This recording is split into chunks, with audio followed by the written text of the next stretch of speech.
အမေပြေမရှိဘဲနဲ့ဒီကဘာကိုရောက်မလာကြဘူးအမေရဲ့ကျေးဇူးအဖေရဲ့ကျေးဇူးဆိုတာရှိမိဘရဲ့ကျေးဇူးကိုပြောပြသမှာလို့အချင်းချုပ်ပြောပြသမှာဆိုလို့ရှိရင်တော့ပြောပုံပြောနည်းတော့အမျိုးမျိုးထွက်လာမှာပဲကို့အမေအဖေကဘယ်လိုကျေးဇူးရှိတယ်ဆိုတာပြောကြမှာပဲသို့တော်မြတ်စွာဘုရားကမိဘရဲ့ကျေးဇူးတရားကိုစကားသုံးခုနဲ့ပြောထားတာရှိ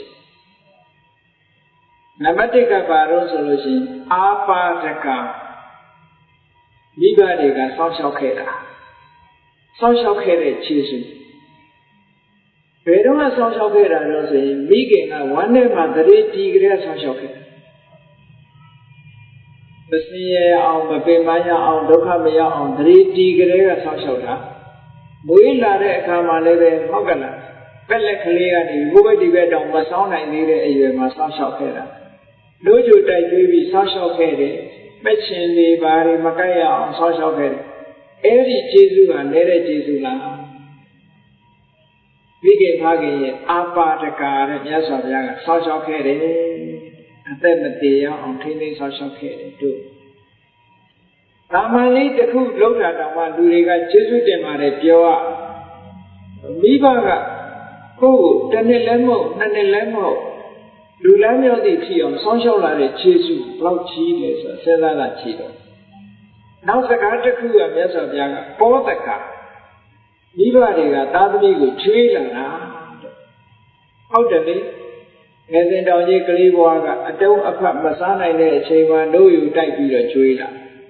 အတုံးအဖတ်စားနိုင်တဲ့အခါမှာလည်းပဲကျွေးလာတယ်နောက်ဆုံးနေ့စဉ်နဲ့ညချက်ပြီးတော့ကျွေးလာတယ်အသက်ကြီးသည့်ထိအောင်ကိုယ်သားသမီးကိုမိဘတွေကကျွေးနေကြသေးတာသူတို့ဒီမစားရလို့ကျွေးကြကျွေးတဲ့ကျေးဇူးလောက်ကြီးတဲ့ကျေးဇူးလဲစဉ်းစားကြည့်ထမင်းလေးတစ်နက်ခေါ်ကျွေးတာကြတော့ကျေးဇူးတင်လိုက်တာနဲ့ပြောကြဟုတ်ကလားစားနေတဲ့အချိန်ရေလေးတစ်ခွက်တိုက်ရင်လည်းကျေးဇူးတင်တယ်လို့ပြောကြ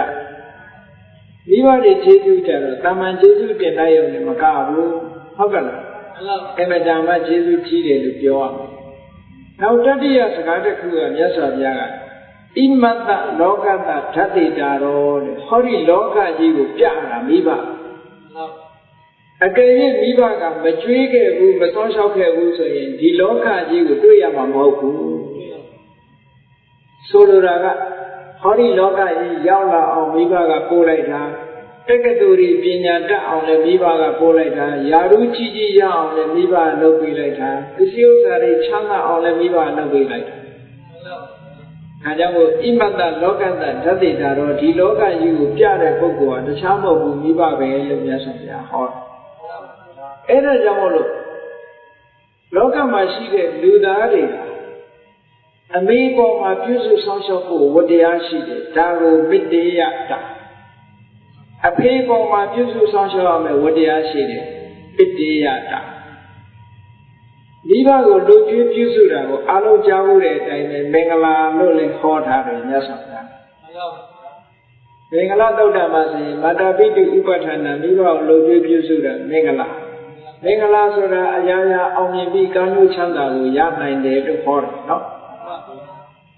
ဝတ္တလသုတ်မှာဆိုရင်မြတ်စွာဘုရားကမိဘနှစ်ပါးကိုမပြုစုလို့ရှိရင်သူရုံးပါလို့ခေါ်ထားတယ်ဒါကြောင့်မို့လို့ဘုရားအလောင်းတော်တွေဟာမိဘကိုတလေးတစားပြုစုဆောင်ရှောက်ကြတယ်ဒါတကယ်ကိုကုသိုလ်ကောင်းမှုပြုရမယ့်နေရာကြီးတစ်ခုပဲဘုရားအလောင်းတွေဟာတရိစ္ဆာန်ဖြစ်တဲ့ဘဝမှာတောင်မှပဲမိမိရဲ့မိဘများကိုပြုစုဆောင်ရှောက်ကြတယ်လူသားမပြောနဲ့ဘုရားအလောင်းဆင်မင်းအကြောင်းကြားဖို့ရနိုင်တယ်မျက်မမြင်တဲ့မိခင်ကြီးကိုစောင့်ရှောက်ခြင်းတော့ဘုရင်ကနေပြီးတော့တကယ်ကိုမင်္ဂလာစင်တော်အဖြစ်မွေးပြီးတော့ကျွေးပြီးမဲ့လို့ဒီအခွင့်အရေးတွေတခုမှမယူဘဲနဲ့မိခင်ကိုစောင့်ရှောက်ဖို့တော်တဲ့ကိုပြန်လာတယ်ဆိုရယ်950ဇတ်ထဲမှာ